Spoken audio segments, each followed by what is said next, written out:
Hello and welcome to another chapter of the Perfect Curse. We are on chapter 4 for today, and I'll probably read up to chapter 6. Enjoy! Come on, Sugar Pea, Virgil whispered calmly as he set down a clean bowl of water. It's been several days now. Are you still not comfortable with me? Virgil smiled as he sat down on the floor against the bed. He's been doing this for a long time as he was in the room. Wherever the cat, Roman, was hiding, he'd just sit there and wait. That's okay. I'm not going to push you. Roman's eyes narrowed as he heard the sound of a phone click on. He glanced around him and huffed. He's been stuck in this room now for days. As a cat. This wasn't fair. He was a prince. A prince isn't helpless. A prince isn't supposed to be dainty. No offense to Disney, but you need to be a bit more muscle. Roman just lay there, glowering over at the anxious side. He wasn't really doing anything at all. He could hear Virgil giggling softly every few seconds, which made him very confused. This had to be an act, right? It had to be. Virgil was dark, dastardly a villain. Yeah, he's been acting nothing but soft, and Roman was highly confused. His eyes met with the bowl and he whined. He was thirsty, but drinking it meant going out there. And he really didn't want to leave the safety of the bed. Going out there meant facing anxiety. He didn't want that. If you touch me, I'm going to bite you. Roman crouched as low as he could, get his tail flicking slightly before curling up underneath him. He had to drink, but he didn't want to be touched. His eyes instantly darted over to Virgil, who was just sitting there on his bed. He paused, ready to run right back under the bed if he had to. But Virgil didn't even look over at him. He frowned as he slowly but surely made his way over the dish, growling possessively and protectively with every sip he took, warning Virgil not to come near him. There you go, Sugar Pea, you're okay. Roman hesitated, eyes meeting up with those bright blue ones, and he tensed. I won't touch you. Virgil simply turned back to his phone, making Roman narrow his eyes in confusion. Eventually, he went back to sipping his drink. That was until there was a knock on the door, and Roman booked it back under the bed. Virgil sighed as he slowly pushed himself up and dusted his pants off, with a slight scowl. Great. Yeah? Virgil creaked the door open to find Logan standing there, and he tensed. What's wrong? Nothing is wrong. It was simply brought to my attention that you were the reason Thomas went out the other day. Roman's ears perked up as he slowly made his way to the edge of the bed and just stared over at the anxious one. I was wondering if there was any particular reason, as it went completely against what you usually strive for. And what would that exactly be? Roman's eyes narrowed as he spotted how Virgil gripped the door tightly. You were adamantly against Thomas doing anything, really, as you have proven time and time again, that you do not agree with anything we have to say over his well-being. You're repellently against us, yet you insist in getting Thomas out as Roman requested. I don't know what you're talking about. All I did was kept Thomas from changing his mind, and possibly losing a friend because of it. Virgil glared over at the logical one as he scoffed. Besides, it's not my fault Princey wasn't there. I haven't seen him since the fight.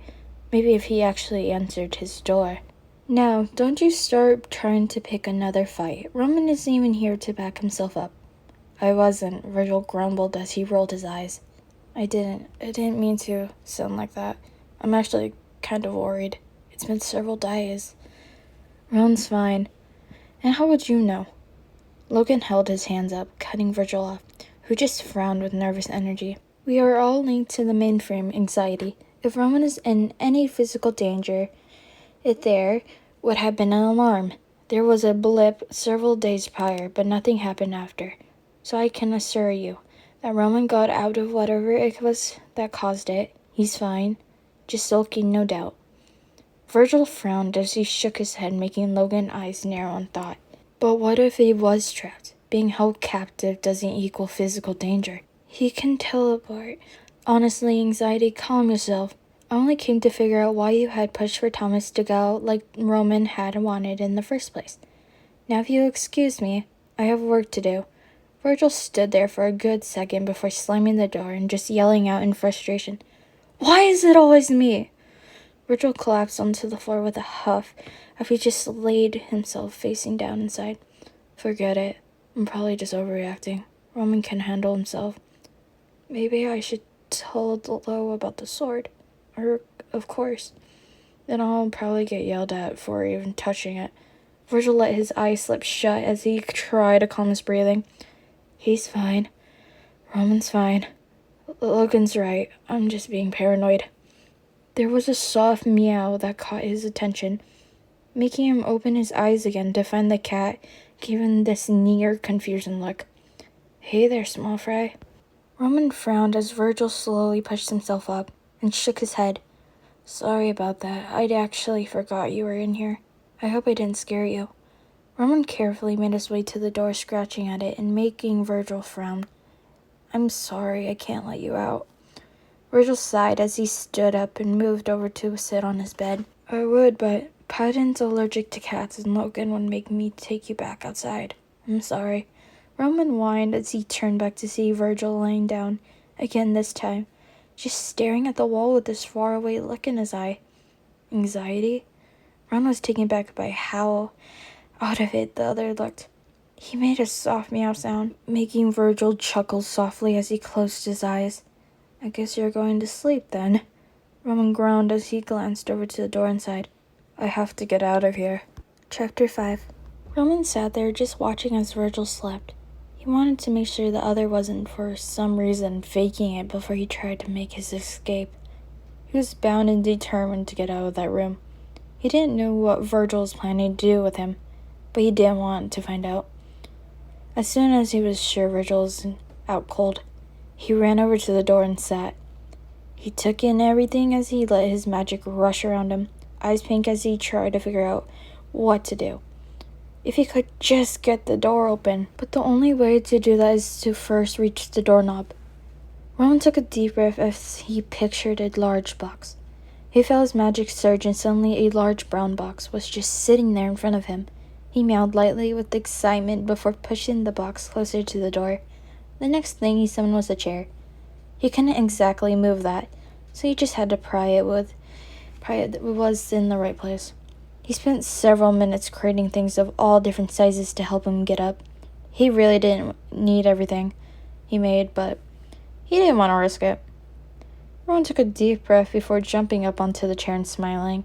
He stepped out onto the small wooden plank and made his way to the box before jumping up again onto a rack of some sort. The box was flimsy, however, and in jumping off of it made the plank fall to the floor. His anxiety peaked as he clung onto the rack, hoping he at least had the skill to balance like most cats do. He tensed as he went to jump off, only to screech at the feeling of hands wrapping around him. Hey now, don't hurt yourself, Virgil whispered softly as he pulled the small cat into his arms. He could hear it growling as he sighed. I know you're scared. I'm sorry. I just don't want you getting hurt. Virgil smiled as he gently brushed his fingers down Roman's back, listening a hiss from the other. Virgil just sighed as he quickly set the poor thing down, watching as he pulled it under the bed for protection. At least you didn't bite me. Virgil giggled before turning back to the door with a frown. Now where did all this come from? Virgil sighed as he carefully started to put things away from the door, feeling the familiar energy around each item. Roman? Roman peeked out from under the bed, seeing Virgil just standing there staring blankly, leaning against the back of the chair. Okay, something has to be going on. He only accidentally summons things here when something is wrong. What? Roman slowly made his way out of the bed and sat as he just watched Virgil carefully move things around. Virgil glanced back to give him a small smile as he shook his head. Don't worry, kitty. I'm sure it must have been a nightmare or something. It isn't the first time the prince subconsciously sent shit to me. I'm just getting paranoid again. Virgil pushed the chair up against the wall by the door before collapsing into it. I'm talking to a cat. I am talking to a cat as if that would help. Virgil laughed at himself as he sat there limp with tears in his eyes. Roman was stunned. I'm sorry, little one. You're probably hungry. I don't think I fed you dinner, did I? Virgil groaned as he pushed himself up and headed for his fridge. Once again he pulled out some tuna and sighed as he put it on a plate and set it down in front of Roman. He just watched as Virgil sat down onto the floor. Eat up, sugar pea. I don't want you getting sick. Roman glanced down at the plate before looking up at Virgil to see him, just staring blankly at nothing. I do not understand you at all. Roman sighed as he made his way over to the tuna and started to nibble at it. Roman's tail flickered slightly, catching Virgil's eyes, who smiled softly. Do you like it? Roman growled slightly in warning as he considered to eat, only making Virgil chuckle. You sound like you do. Virgil frowned as he gently let his fingers brush down Roman's fur, making the cat freeze up instantly. Roman's eyes snapped over, glaring at the other, who just smiled softly. You're okay. I'm not going to hurt you. I don't want you touching me either, Anxiety. Roman hissed as he turned back to his food, only for Virgil to chuckle again as he softly pet Roman's neck and shoulders. He growled louder, trying to tell Virgil to stop while he ate, but the other didn't. Roman spun around, about to lash out, only to freeze as Virgil brushed his fur back with this soft expression. You know, kitty, you're really handsome. Roman's eyes went wide as Virgil gently brushed his hands down his head, petting by his ears. He tried really hard to ignore it, but Roman had to admit it did feel nice. Your fur is so soft and pretty. I don't get to see many cats because of Patton, but really cute one, you know. Of course I am. Rowan pouted slightly as he tried to curl away from Virgil's hand. I'm royalty. A prince has got to slay. Rowan slightly swatted at Virgil's hand, making the other laugh as he pulled away. Okay, I get it. No pets. You're still not ready. At least you let me for a little bit. Rowan frowned in confusion as Virgil sighed softly. This kind of helped. I'm going back to bed. You eat up, little one. Virgil pushed himself back up onto the bed, all while Roman sat there very confused. Wait, helped? Helped with what?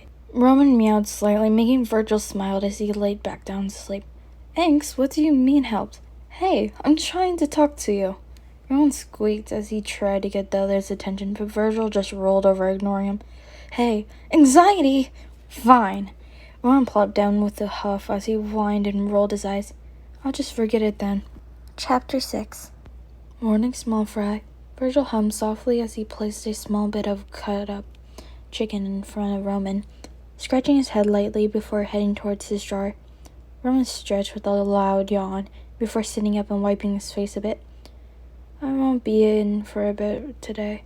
I have a meeting with Thomas, but afterwards, maybe I can finally get you something you need. Meeting? What meeting?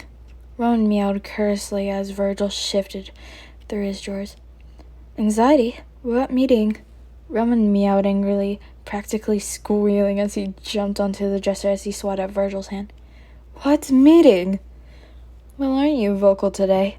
Virgil giggled as he brushed Roman's ears back, lightly making Roman freeze up a bit. I won't be long. I just have to go over something with Thomas about the next video. We can't exactly do anything without Roman, so Thomas just wanted to talk to us about other thoughts. Just some small things.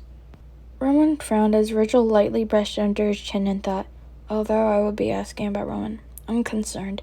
Virgil shrugged and he pulled away as he took his clothes out of his drawer. I don't know why I'd bother, though. I already know what they all say. Virgil rolled his eyes as he pulled his shirt off and tossed it over into his hamper. Rowan followed to the end of the dresser as Virgil walked into the bathroom. It's the same thing they always say. Virgil grumbled as he turned the sink on to wash up and brush his teeth. I'm just being paranoid. Virgil spit out the toothpaste and sighed as he stared at his reflection in the mirror. There isn't any proof something is wrong. Virgil scrubbed his face and damped his hair before brushing it back and smiling as he pulled his pants off, leaving him in his boxers. It's all fine, though. Virgil laughed as he walked out, making Roman's eyes go wide in shock. He'd never seen Virgil without any makeup or with his hair back, or just in boxers, not that he was trying to look. Virgil laughed as he grabbed the jeans he set aside and put them on. They don't have to like me. I mean, it would help, but that's not why I'm here. Virgil frowned as he looked up to see Virgil putting a dark purple shirt on. I'm here for Thomas, not to make friends. My job is to protect him, and that means protecting the brainless moron of a prince. Virgil sighed as he leaned against the dresser with a frown. That being said, it'd be nice to not always have someone at your throat. Virgil frowned in thought before shaking his head and snapping, Makeup. You're lucky, small fry. Virgil giggled as he went back into the bathroom, watching At this time, Rowan jumped up on the sink to watch. Virgil rolled his eyes playfully as he pulled his foundation out and gently started to apply it, hiding each and every freckle that lined his cheeks. You don't have to worry about anyone else. Now that you're here with me, no more big old mean animals trying to hurt you. You're safe, fed, and cared for. Virgil paused for a second as he sighed and pulled out his makeup box to get his couture kit. I, on the other hand, am the prey amongst the ravaging wolves. Ravaging wolves? Rowan's eyes narrowed as he watched Virgil blend out his makeup before even thinking about pulling his eyeshadow out. What do you say, full or partial? Rowan tilted his head in confusion, and Virgil just laughed. I'll do partial then. I usually don't do a full face thing unless I'm going out. How about this, black or purple? Rowan ducked down a bit as he slowly walked over, glancing at the palette before looking up to see the other just smiling. I do both. Virgil pulled a small brush out from a disc on the sink and carefully started to blacken under the eye, all while Rowan watched in a sort of awe. He never really noticed how much Virgil did this for his makeup. To be honest, he just thought the guy rubbed black under his eyes and that was it. Virgil paused for a second before cleaning his brush and swatting it out for a different one, adding a layer of purple at the bottom and blending it out. There we go. Virgil beamed as he scratched behind Rowan's ear. What do you think? Well, it's not how I do my makeup, but... Rowan frowned as he looked the other up and down before smiling. It's not bad for an emo nightmare. Rowan meowed lightly as he pulled out the air, making Virgil laugh. I'm going to assure you, we're saying it looks good. Otherwise, I'm just going to panic. Virgil gently scratched him again as he walked out, turning the bathroom light off before stretching. I should write a list of things I need to do today. I don't want to forget anything. Write a reminder or create a memo list on your phone. Rowan carefully jumped onto the bed as Virgil walked over to the closet. It's what I do. I also use my alarms too if it's really important. Rowan meowed as he laid down with his soft look in his eyes, watching Virgil pull a black hoodie out of his closet. I really should get going. Logan will be happy if I'm late. Rowan frowned as Virgil pulled his hoodie on and just stared at the floor. I don't really want to go. Virgil laughed sadly as he mused his hair until it fell messily over his eyes again. Not that I ever really mattered much before. I'm sorry, what was that? Rowan slowly picked himself up as he walked over to the edge of the bed and meowed loudly to get the other's attention. Virgil just smiled as he walked over and gently pet Rowan's fur. He was just too busy focusing on what was said rather than the fact that he was being petted. Anxiety?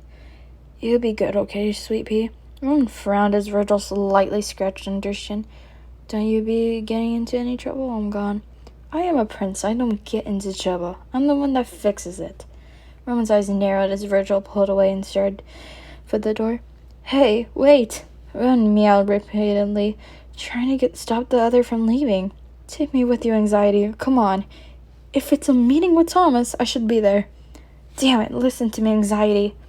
I'm sorry, down the line. Rowan froze as Virgil came out sweet and soft. I know you want to go out, but I just can't. You're just going to have to wait for me here, okay? I'll be back, I promise. And that is it for Chapter 6, and I hope you enjoy this reading. 3 chapters, dang. Well, I'll probably record another one and upload it for tomorrow. Unless you guys want me to upload it again today. Just tell me down below in the comment section. Well, have a good day, guys.